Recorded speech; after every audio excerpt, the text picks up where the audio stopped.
दिल्ली के सीएम केजरीवाल को ईडी ने अरेस्ट कर लिया है, लेकिन इस पूरे लिकर केस के पीछे आखिर मेन कल्प्रिट है कौन और इस पूरे लिकर केस में सबसे पहला अरेस्ट कब हुआ था और कहां हुआ था और किस तरीके से इन्होंने लिंक करके आम आदमी पार्टी को इसके अंदर इन्वॉल्व किया है। तो इस पूरे लिकर केस की कहानी को समझेंगे डिटेल्स के साथ, तो वीडियो को एंड तक देखना।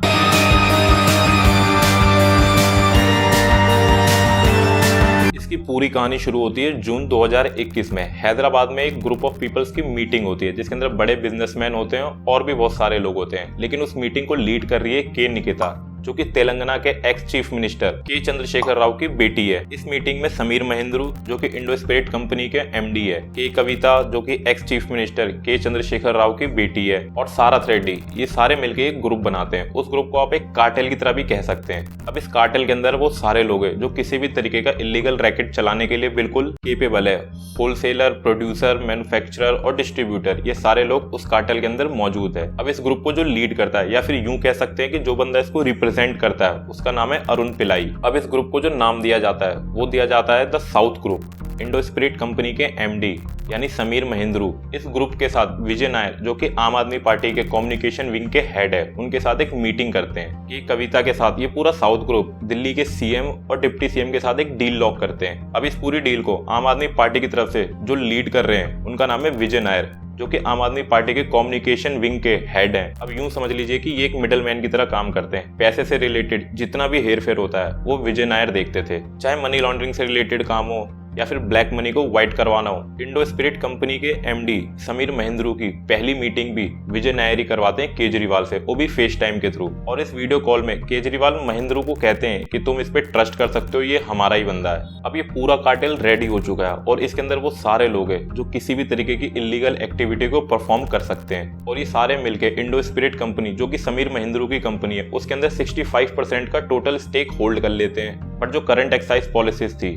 उनके हिसाब से इनके पास कोई भी प्रॉफिट नहीं था। उस टाइम तक इनके पास कोई भी बेनिफिट नहीं था। 17 नवंबर 2021 को दिल्ली की गवर्नमेंट एक न्यू एक्साइज पॉलिसी इंट्रोड्यूस करती है और सितंबर 2022 को इसको सस्पेंड भी कर देती है। इसका रीजन बेसिकली करप्शन बताया गया है। इस पॉलिसी में दो सबसे बड़ी चीजें थी जिसने लोगों का अटेंशन और ओपोजिशन का क्रिटिसिज्म, ये दोनों चीज अपनी तरफ खींची। अब चाहे रूलिंग पार्टी बीजेपी हो या फिर ओपोजिशन वाली पार्टी कांग्रेस हो, इन दोनों ने ही इस पॉलिसी का विरोध किया था उस टाइम पर। बट मेजोरिटी के साथ इसको पास करवा लिया और एलजी के साइन के थ्रू इसको अप्लाई भी करवा दिया। अब इस पॉलिसी के हिसाब से पूरी दिल्ली को 32 जोन में बांट दिया गया था।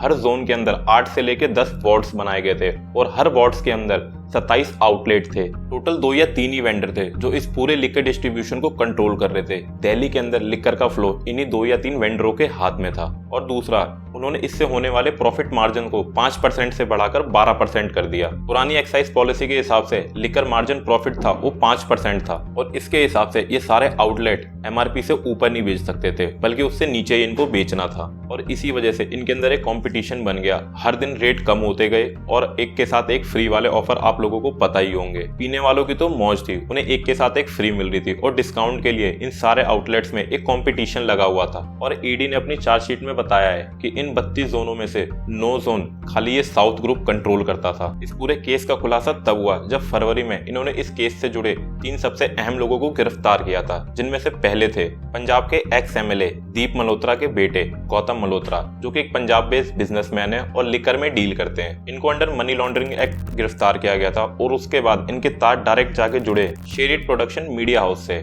जो डायरेक्टली और इनडायरेक्टली आम आदमी पार्टी के लिए उनके कैंपेन का काम करती थी। शेरियट प्रोडक्शन एक मीडिया हाउसिंग कंपनी है जिसका काम किसी भी पार्टी या किसी के लिए भी कैंपेन रन करना है। गोवा में 2022 के इलेक्शन के टाइम पर आम आदमी पार्टी की कैंपेनिंग भी इसी ने की थी और इसी कंपनी के थ्रू विजय नायर ने जितना भी कैश का फ्लो था उस फ्लो को डायरेक्टली अपने कैंपेन के अंदर लगाया था। लेकिन फरवरी 2022 को इसके सीईओ यानी राजेश जोशी को अरेस्ट कर लिया गया था। बट इस केस के साथ आम आदमी पार्टी के तार जुड़े हैं मई 2022 को, जब इस केस के अंदर सत्येंद्र जैन को अरेस्ट किया। इसी साल ईडी ने इस केस के अंदर 2 और बड़े नामों को अरेस्ट किया था, जिनमें से एक नाम थे समीर महेंद्रू, जो कि इंडो स्पिरिट कंपनी के एमडी थे, और दूसरा सबसे बड़ा नाम आया था वो है विजय नायर, जिन्होंने इस पूरे एक्ट में एक मिडलमैन या फिर एक एजेंट के थ्रू काम किया था। ईडी ने इस पूरे केस में अभी तक 6 चार्जशीट पेश करी है कोर्ट के आगे और 6 चार्जशीट में इन्होंने सबसे बड़ा खुलासा किया है। इस पूरे स्कैम से गवर्नमेंट को 2873 करोड़ रुपए का नुकसान हुआ है। जिस पैसे को एक्साइज के थ्रू गवर्नमेंट के पास आना था उस पैसे का टोटल लॉस हुआ है। 30 लाख रुपए की रिश्वत दी गई थी होलसेल का लिकर लाइसेंस लेने के लिए और 13 महीने में इन लिकर कंपनीज ने 1333 करोड़ रुपए की सेल में इंक्रीमेंट की थी और इन्होंने 8 महीने में 192 करोड़ रुपए का प्रॉफिट जनरेट किया था।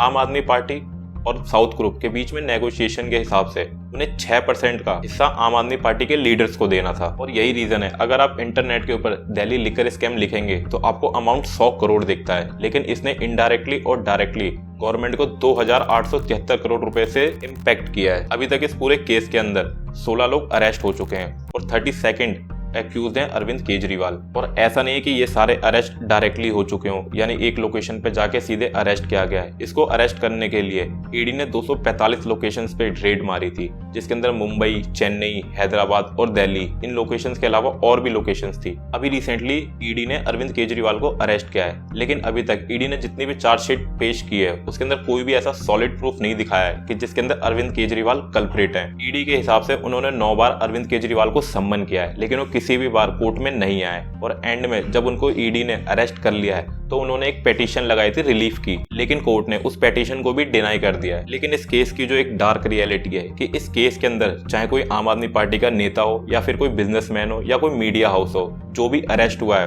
वो बाहर नहीं आया। अगर उनकी बेल हुई भी है तो उनकी मेडिकल कंडीशंस के हिसाब से उनकी बेल हुई है। एंड में बस इतना ही कहना चाहूंगा कि वीडियो फैक्ट्स पे और अनवाइज्ड है और अगर आपको वीडियो से वैल्यू मिली हो तो वीडियो को लाइक जरूर करना और चैनल को सब्सक्राइब जरूर कर लेना।